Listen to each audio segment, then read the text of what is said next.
Welcome to this episode of the vlog, and today nandito tayo ngayon sa pinakasikat na halo-halo dito lang sa Padre Garcia, Batangas. Ito yung June and Ana Padre Garcia's best halo-halo. So ayan, papakita ko sa background ko. Ayan.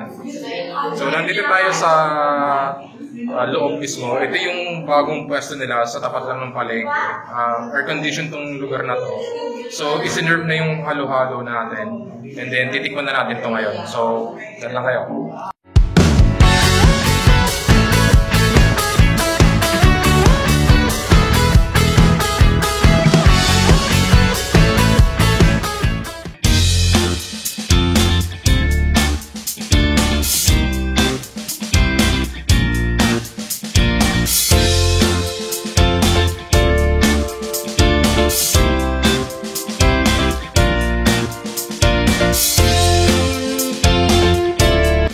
Sinerve na malaking paso siya. So, meron siyang leche plan, may ube, some beans, may saging din sa loob. So, haluin lang natin ng konti. May mekos muna natin yung ating halo-halo. Kaya, para makuhay natin ilalim. Moment of truth. Tingnan na natin yung Padre Garcia's best halo-halo.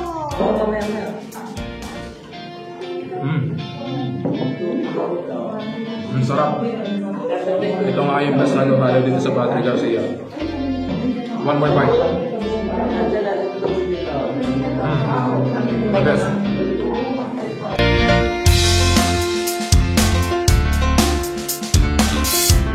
Okay, meron din ditong siomai dito sa June and Ana. Hindi lang halo-halo meron sila.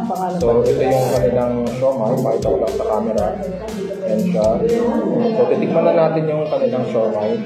So nilagyan na natin ito ng garlic and also soy sauce. Konting chili.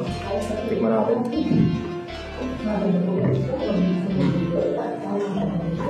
Yung juicy ng kanilang siomai. Madaman yung loob. One more bite. Yan lang siomai.